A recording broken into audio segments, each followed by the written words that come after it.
So in a recent Katie live stream, she started talking about Tom Cruise and how the whole Scientology thing and his kids and everything. And I just kind of wanted to discuss a few things she said, because I thought that, I don't know, I just thought it was very strange how the inconsistencies she kind of exhibited, the way she discussed Tom for certain things, and in the past, the way she discussed other people for kind of like the same things, but she did so very differently.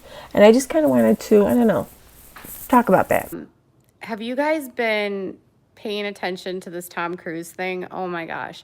I know this is not my Without a Crystal Ball channel, but like, I cannot support anyone that has isolated his two children from a mother, basically alienated his two adopted children from their mother, and then his other daughter, who he has with Katie Holmes, he hasn't seen her in years because her mom is a suppressive person.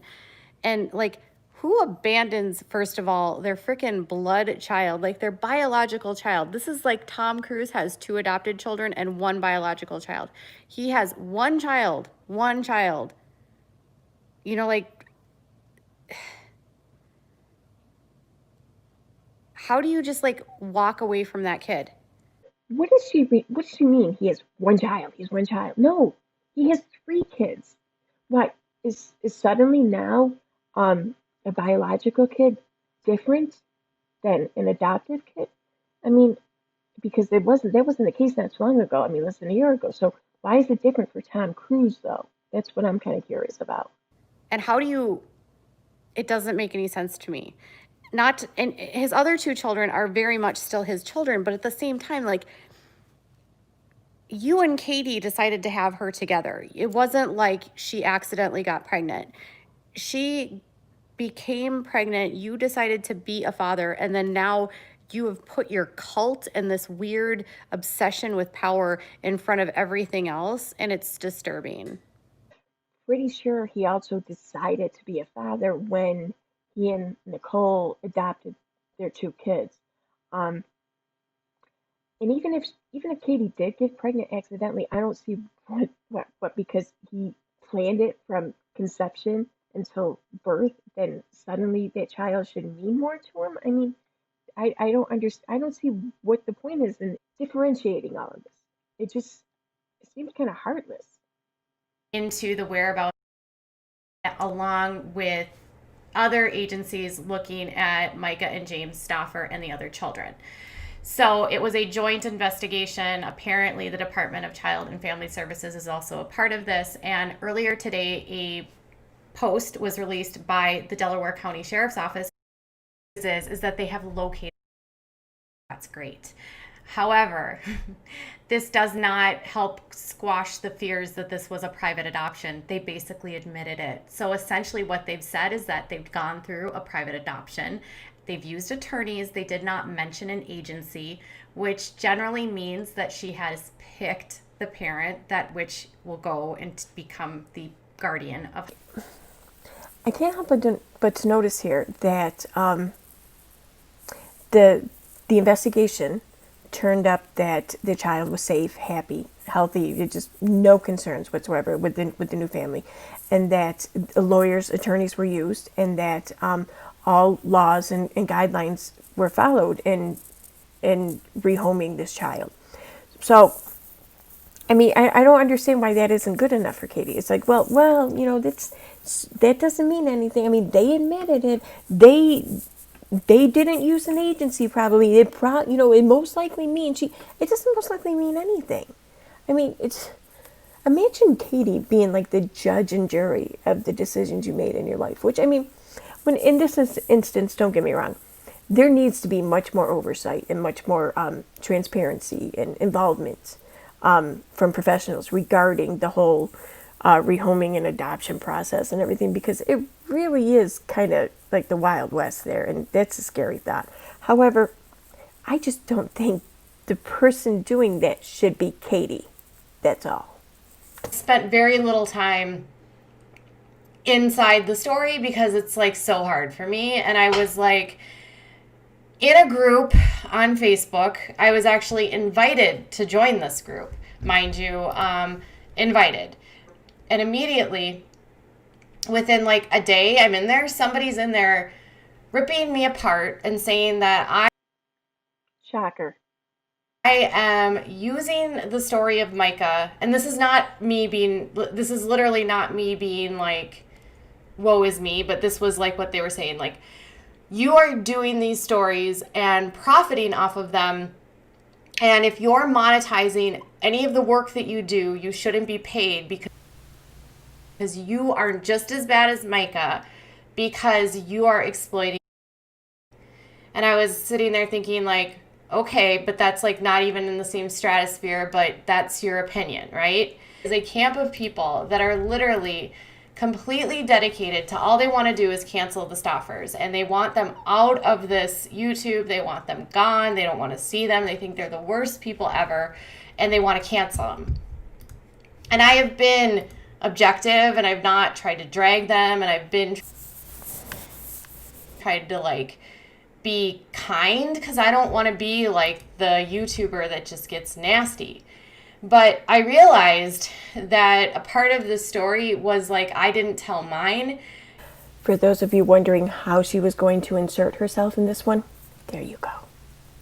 And that's why this story means so much to me.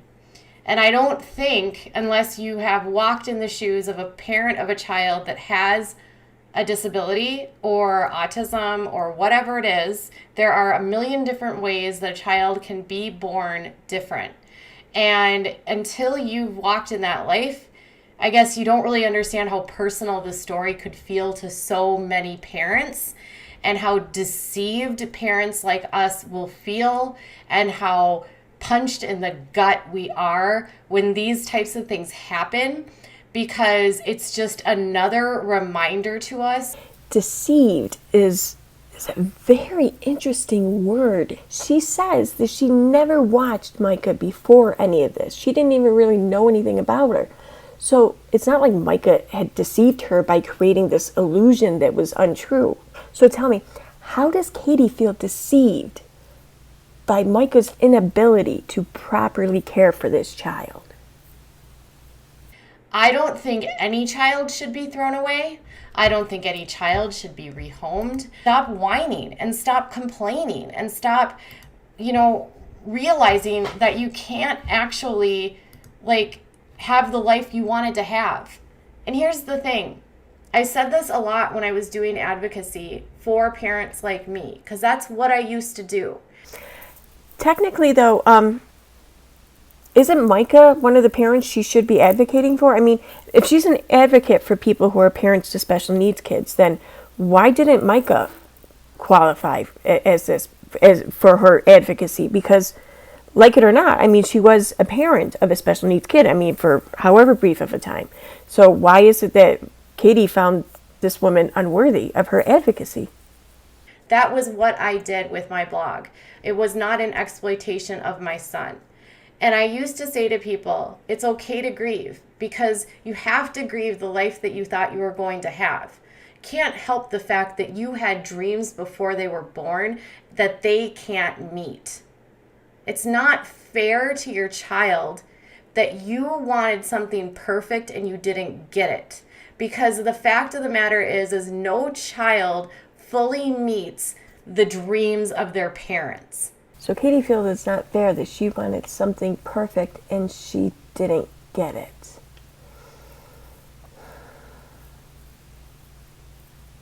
And so you have to get over the selfishness of assuming that your life is going to be perfect. Because even if you have a child who has neurotypical brain, or has, a healthy immune system, or has all of their body, all of their organs and systems working, they're still going to have challenges. And that doesn't mean that you're so strong because you can handle it. I just want to take a second here and say that, though I don't agree with some of her wording, like how she says that she was expecting something perfect and didn't get it and whatnot, I want to say that for the most part, the way Katie has explained and described and told a story about what it's been like as a mother to go through the things that she's gone through. I want to say that I have found her writing about this in the past to be very interesting and very educating. I really believe she has taught me a lot anyways. And I want to say that the fact that she can explain what it's like for a mother in her position, and she does so unapologetically and without shame or whatever. I mean, I find that kind of ballsy. So I gotta give some respect there. I am just lucky that I have a good support system. I am lucky that I have respite care. I am lucky that my son has good doctors. I am lucky that we have busted our asses every day. I am so lucky that I have a job where I can stay home and be here in the case of an emergency. Working 2 weeks ago in my house, and my son went completely limp, unconscious. We had to give him an emergency shot, and he was not coming to. His heart rate was low. We were like, he was clammy. We had to call the paramedics. And if I would have had a job where I had to be in an office, I would not have been able to respond, because even though we had nurses here, the only person that knows my son better than my husband is me. And even with a nurse, with a child that's complex, the parent is almost the only one that will know exactly what to do to get the child the care that they need. Here I call it huge bullshit. This is an argument that anti-vaxxers will regularly use. No one knows my child like I do, blah, blah, okay, whatever. Here's the thing. I know my kids, yes, absolutely. I know when something is wrong, and I can probably usually tell when that something is physical or emotional or whatever. However, to diagnose what is wrong, and let alone to treat it, is way out of my realm of expertise. Okay, I know when my kids need to see a doctor, but I am not that doctor. The doctor is that doctor. So for her to say that she was so lucky to have been there because no one else would have known what was going on, even with a nurse there and medically complex, no one knows better than the parent. Bullshit. Bullshit. Unless that parent went to medical school, that's a big, huge, giant bullshit. So she had the flexibility. She had her cushy YouTube job. She could have done it. I don't go on YouTube and try to act perfect. Like, look at my hair. My hair is a damn mess. My shirt has holes in it. I have not cleaned my house in days, and I don't care. Too easy. I don't post perfect pictures on Instagram because that's an illusion. And this idea that she would just do the same thing if her kid was biological, that's disgusting. She literally said, well, if it was one of my biological children, I'd have to do the same thing. Really? Though I agree, it is gross. I'm kind of curious, though, why in the beginning of this video, she was cool with Tom Cruise treating his biological kid differently than his adoptive kids. But yet, she expects more of Myka. I mean, why the double standard? I don't get it. Yeah, I mean, I for sure think there's a level of narcissism here, but the problem is that I don't know how you find time to make videos a few times a day. He must be well behaved and somewhat independent. Jessica tactic. That's actually a really insulting thing to say. We have respite care. Why is that so insulting, though? I mean, this woman didn't accuse Katie of neglecting her son. She just said that your son must be very well behaved for you to be able to upload so many videos or do live streams during the day. And I mean, not for nothing, she's got a point. I mean, I had 2 kids under 2, and there's no way I would have been able to do a quarter of the things that Katie's able to do when my kids were younger. There's just no way. So, I mean, yeah, her kid must be very well behaved, and not for nothing. When my kids were under 10, if someone told me my kids were well behaved, oh my God, that would not be an insult. What? I don't get this. My son requires 24/7 help. He can walk and he can talk, but he has a lot of needs. He has nurses. We have people here that help us. We have staff. We have respite care, which we have fought for extremely hard. I don't understand this. Why did she have to fight extremely hard for respite care? I mean, for granted, it's something that I think is controlled by the state, and each state will do it differently to some degree. But I mean, I had respite care for my youngest when she was a toddler. I mean, she's almost 17 now. So, I mean, this was a long time ago, and I didn't have to fight for it. I didn't even ask for it. I didn't even know what it was. It was just given to me. So I'm not understanding how or why she had to fight extremely hard for respite care. Now, for granted, things could be different in Minnesota, and if that's the case, if they were different in Minnesota, I hope that they're not anymore. But if they are, then yeah, Minnesota, you need to change your shit up. I mean, that's just wrong. I just saying that I have a hard time doing anything with two. She is on here all day. Jessica Thackett, this is my job. This is my job. Do you have a job? If you don't have a job,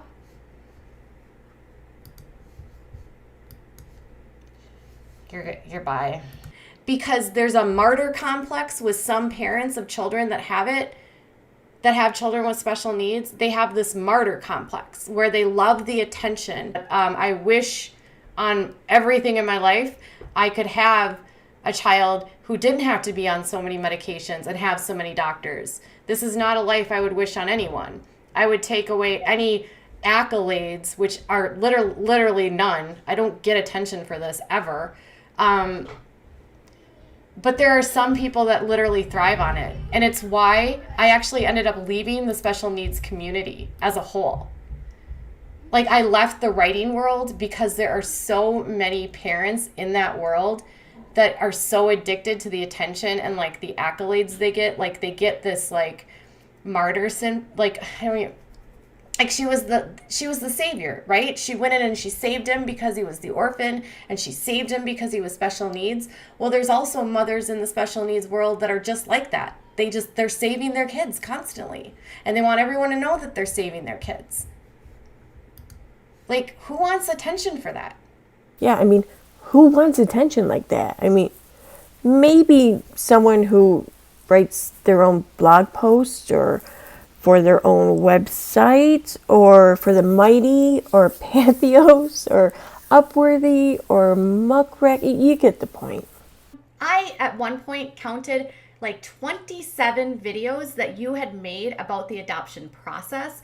And then on your Stauffer life, you had clickbaited his name dozens and dozens and dozens of times because you knew that people were tuning in to see. I mean, like 27 videos about the process. I mean, that's nothing like, say, 26 tweets, 38 Instagram posts, 5 Facebook posts, all within 5 days, or about 217 minutes worth of talking about Myka on Instagram and YouTube in 5 days. Yeah, no, it's nothing like that. Anyone that read that police report, it's clear that this family did this for the wrong reasons, at least in my opinion, that they were not taking care of him, that they were not doing the right things, that he was in a situation where it was detrimental for him. Though I'm not quite sure how this is clear by the police report, but if it's true, then why is she so upset that the child is no longer with Myka, no longer with the Stauffers? I mean, if they were neglecting him, if they were abusing him, if they were not treating him properly, then it would be a good thing that he was placed with a more suited family, right? Let me share some stories with you first so you can see where I'm coming from and why it is I hold the views and the feelings I do on this matter. The thing is, though, is I'm not the only one who's familiar with these stories. Katie is too, as you'll see. So I find that especially troubling that her already being acquainted and familiar with these stories is still holding and taking the stance in which she is. So I want to go over a couple of blog posts that Katie wrote a few years ago. This one, I believe, was written on August 3rd, 2018. Here she explains a situation where, sadly, a mother had, killed her child who had autism. But it's the way in which she describes this that I find quite interesting. She says, my thoughts are running wild, trying to imagine under what circumstance a mother could do this to a child.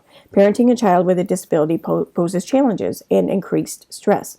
These stresses can impact the overall well-being and mental health of the caregiver. Once the caregiver reaches burnout, there is an increased likelihood of violence. The descriptions given by witnesses highlight a mother in distress. We don't know the full details of the motive behind what happened. Hopefully, authorities will uncover why the mother did this to her child. She then goes on to say that if you are a caregiver of a child with a disability and are feeling burnt out, please seek professional help. She, provides some advice and a number in which to call. Then the following day, she wrote about the story again, but this time she mentioned how apparently CPS was called on this mother like a month before, 6 weeks prior. Despite the concerns about the initial report, investigators were unable to uncover evidence of neglect or abuse. As bystanders to this case, it's easy to point fingers at the failure of CPS. However, the investigation appeared to be thorough. The mother told investigators everything they needed to hear. My primary concern in details of the case is the lack of attention to the well-being of the mother. Anytime a child is diagnosed with a disability, there is a period of adjustment for families. Most parents struggle in the beginning to understand the disability. Many mothers go through a period of grieving as they attempt to make sense of their new reality. For many parents, this period can create extra stress and anxiety. I went through this last year after my son's autism diagnosis. We struggled to understand what this meant for his future. Additionally, the number of therapy sessions experts recommended overwhelmed me. Luckily, I had an excellent support system in place with my husband and family. Even with the support I had, I still struggled to manage the change in our lives.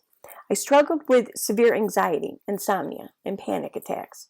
When my family, friends, and husband noticed me struggling, several recommended I seek professional help. I found a therapist who helped me work through my feelings, understand my grief, and problem-solve ways to move forward. Through my therapy, I received proper coping strategies. My therapist was able to accurately diagnose and treat the anxiety and panic disorders I experienced. Knowing how much therapy and medications helped me, I am surprised there is no reference to the mental health of this mother. The initial report indicated the mom appeared to be sleeping more than average. They also said she seemed overwhelmed. Anytime I hear that someone is sleeping too much, I immediately think depression. WebMD states that these are symptoms of depression, and she goes on to say, while I'm not a mental health professional, I deal with depression and anxiety, so therefore she can speak on the matter. Anyways, my biggest question is why the investigation didn't provide resources to the mother and address her mental health. Perhaps a recommendation or referral to a psychologist to help her manage the change could have helped the mother.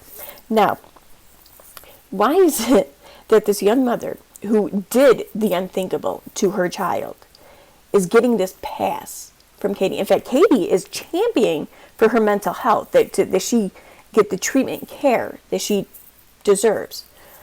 But when Myka decided to place her child in a more suitable home with people who are more equipped, better equipped, or equipped for that matter, to care for him in the manner in which he deserves, Katie is ready to just hold her feet to the fire. Why this inconsistency with the demand she's placing on these two different mothers? I don't understand this. Okay, this next story I want to cover, it's not written by Katie. In fact, it's written by the website leftbrainrightbrain.co.uk. I highly recommend this website. It's so informative. The story, though, I'm going to be reading about is concerning a movie or documentary called Who Killed Alex Spourdalakis. This quote-unquote documentary was filmed by Andrew Wakefield and Polly Tommy, the producers of Vaxxed. It's about a 14-year-old boy who was killed by his mother and his godmother, who was autistic. But the article goes on to say, Alex needed help, a great deal of help. He couldn't sleep. He had episodes of aggression. He was in the emergency room for weeks in restraints. Much of the video in question, centers around a division between one side, his mother, and the autism team, who felt that these were signs of an underlying gastrointestinal problem, and another side, many of the medical staff, who were often pursuing a psychiatric explanation. It would have been valuable to see an honest account of the question of what was behind Alex's crisis. But we don't get that in this video.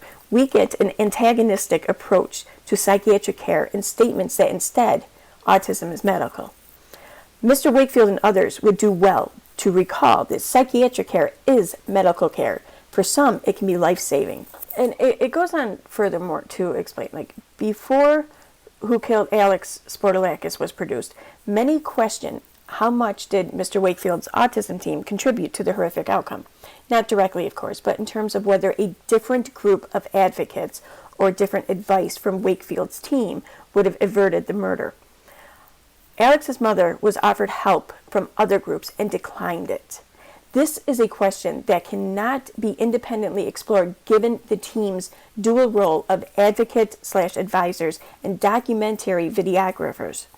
We are also talking about Andrew Wakefield, who in the introduction to one of his books glorified a death suicide involving an autistic and his mother. This young man was 14 years old, and he was nonverbal. He was showing a lot of signs of aggression, and it was very difficult for his mother to manage, and understandably so. Instead of listening and relying to those in the medical field, they're still in the medical field and licensed in the medical field, unlike Wakefield, she decided to listen to Wakefield and Polly with promises of a cure, because they claim that autism is caused by something, by a physical ailment in the body, which therefore it can be cured.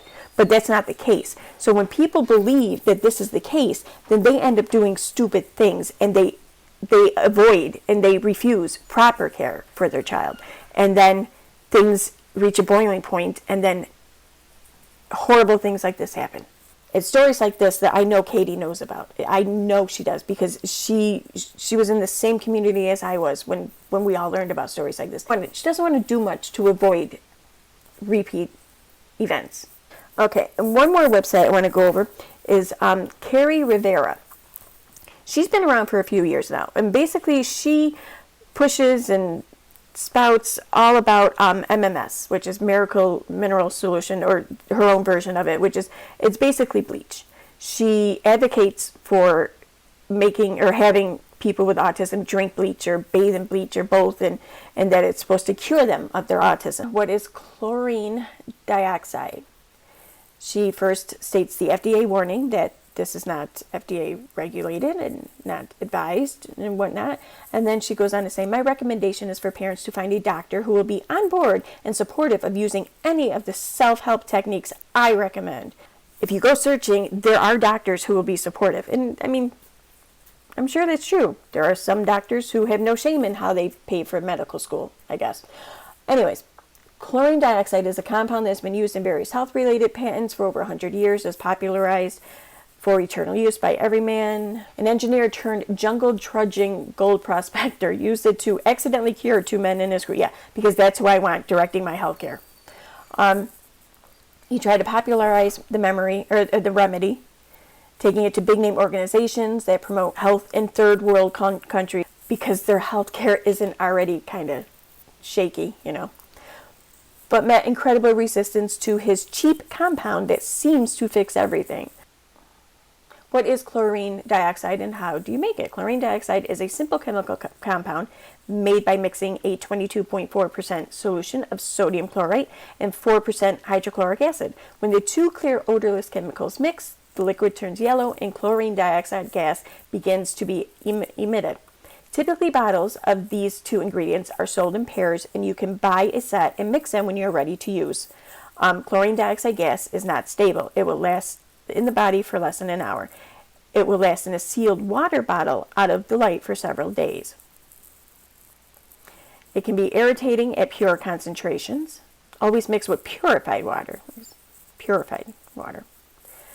Before ingesting or inhaling. This is the nonsense that people who are ill-equipped to take care of their special needs kids properly end up turning to. It's this crap right here. So I'm sorry. I really feel like Myka by doing what she did, she almost ensured that her adopted child will not have to experience this stuff. And I don't see that as a loss. I'm sorry. And here's another article that Katie wrote about. Giovanna Franklin is a homeopath that works out of Glasgow, Scotland. According to her website, she attended the School of Homeopathy. Treatments she uses for patients are a combination of quack with a side of more quack. For a recent patient, she admitted to prescribing chlorum and bowel noso. Oh my God. Chlorum is the fancy term for chlorine. Oh, homeopaths wrongly believe that chlorine rids the body of parasites, worms, toxins, and heavy metals. Children with autism are given the chlorine rectally and orally. Okay, good, it covers this. Nosodes are a homeopathic treatment that come in a pellet form. This is true. They contain body matter such as saliva, pus, mucus, and excrement from the infected person. The homeopath then dilutes the substance over and over to create the nosodes. Patients take the pellet rectally and orally. No, this is a real thing. Usually with homeopathy, it's like the more you dilute it, the stronger it is. They say water has memory, I guess. However, when it comes to nosodes, they don't really follow the same dilution rules. In fact, a couple years ago, there was this whole thing in Canada with rabies water because they wanted to try and, I guess, vaccinate their kids with rabies. I think that's what I know. It was rabies, and I know it was water. I think it was they were trying to prevent a possible rabies outbreak in the future. I'm not sure on that part. Anyways, in the case of Giovanna's recent patient, she gave the child bowel nosodes. This means she made nosodes with the child's fecal matter. Basically, the child ingested their poop to treat their autism. Yeah, they're feeding their kid shit to treat autism. Okay, this child, 8, I feel very confident, will never have to experience this. I'm happy about that. How is there not any legal ramifications for what they've done? There's also the petition on change.org, which has like 60 or 70,000 signatures, which I don't know if that will do anything. You can continue to reach out to Team YouTube if you really want to get her stuff off of if you really want to get her stuff off of YouTube, you should Twitter them at Team YouTube and tell them about her and reach out and scream and shout. Also, Jim Stauffer is not his page is still he made a the day they made the announcement to go and actually tell you guys what happened, he went ahead and formed an LLC in his company Fox Cleaning. So his Stauffer Garage and Fox Cleaning is seemingly going to be the direction they're going to go. So you might want to find out who his sponsors are and reach out to them, because Myka's getting a lot of flack, and I don't feel like we should be letting James off the hook here, because if what all of these people from their past are saying is true, this is absolutely despicable. Again, I want to point out that I'm not excusing Myka or anything she's done. And I also want to point out that I don't argue her reasons, or I don't argue that she may have adopted this child for less than admirable reasons. I don't know why really she did, but I don't argue that it really could be any reason. And I'm not saying that people should forgive her. I mean, that's not up to me to say anyways. I think the only people really who hold that responsibility or that decision are really her subs. If they want to forgive her and welcome her back at some point, then great. If not, then great. I don't think, to my knowledge, she has not broken any laws or any YouTube TOS. So there's that. I mean, just pointing that out. All I'm saying is that we try not to drag her through the mud for doing something that was right. Because, I mean, if you take a second and think about it, how difficult must that have been for her to admit, to come out to her subs, her followers, her fans, whatever, her friends, her family, even tell her other kids that this child that they adopted, they're going to give away. I mean, she had to have known that the hell she was going to catch from doing this. So for her to still go ahead and do that, it had to have been a pretty big deal that she was ill-equipped, unable to manage this child's care properly.